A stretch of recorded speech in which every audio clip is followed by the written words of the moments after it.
Hello and welcome to WION. Demographic issues have become important in recent years, especially on the front of sustainability. The corona pandemic has also shown the risks that are associated with overgrowing population across the continents, as more resources are needed now to fight the pandemic and for betterment of our planet. To talk all that and much more, today we are joined by Mr. Pradip Burman, Chairman, the Mobius Foundation. Thank you for talking to us, Mr. Burman. First of all, human overpopulation is among the most pressing environmental issues. How to balance growth with environment sustainability? Well, population affects all aspects of our lives. It affects habitat. If we want to increase the habitat, we have to cut down trees. It requires extra agriculture.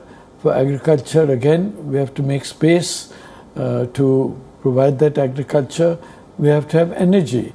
For that, we increase pollution. So all these aspects which have to go with overpopulation will degrade the environment and make the earth unsustainable.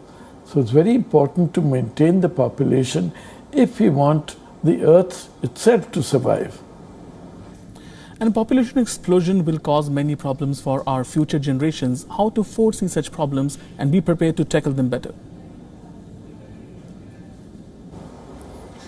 We are already seeing all these problems. We've seen the enormous forest fires in Canada, the enormous fires in California. We've seen the fires in Siberia, and we've seen the fires in Australia. All this has been caused by human beings over-exploiting the earth, and the earth cannot stand it. Let me give the example of electric cars. For electric cars, we need to have batteries. For batteries, we are using lithium. So if we replace all the cars with electric cars and expect that the pollution will be less, yes, that part will be solved, but we don't have enough lithium to produce all that electric cars. So it goes to the end that we have to do something more than just produce electric cars. And the solution really is to do everything which is recyclable.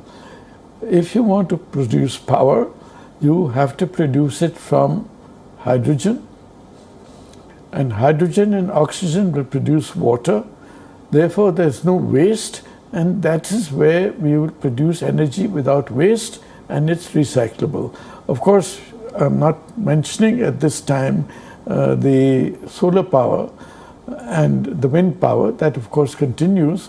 But to power our vehicles, we need to use hydrogen and oxygen, and the end product will be water. That is how we have to do it. And demographic dividend has been used by many countries to their advantage. How and what steps does India need to take in this direction?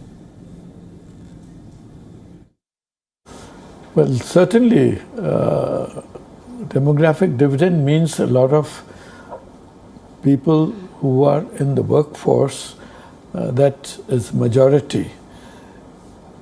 But we need to have enough jobs for them, otherwise it becomes a demographic disaster instead of a demographic dividend. So what is it that we should do for the younger people to have enough jobs? The number of people coming in for the job field, we just don't have enough jobs for them. So we have to look at jobs which are from greening, green technologies, recycling technologies, and these are the new areas where jobs can be created, rather than the regular jobs of lawyer, doctor, engineer. These new areas, jobs has to be created, and that needs new technology for doing that. But everything has to be recyclable and has to be green technology. that is the way to go ahead to create the right kind of jobs. And what are the lessons learned from COVID-19 pandemic as far as population and sustainability is concerned? Well, apart from the sadness we got from the lockdown, the happiness that we got was that we were able to breathe, and we didn't read in the paper every morning that this is the most polluted city in the world. Next thing we heard the birds outside. So therefore that was a big enhancement for our lives to hear the birds. Then we saw that the rivers also became blue, so we could actually drink the water from the rivers and it was not muddy anymore. So these are the advantages we got from the pandemic, but this was solely due to us stopping all human activity, practically all human activity except eating and sleeping, yes. But now when we go back onto our normal affairs, we need to have recyclable and renewable technologies that don't damage the environment. That is what we have to keep in mind for the future. Thanks, Mr. Burman, for sharing your thoughts with us and bringing this important perspective. WION now available in your country. Download the app and get all the news on the move.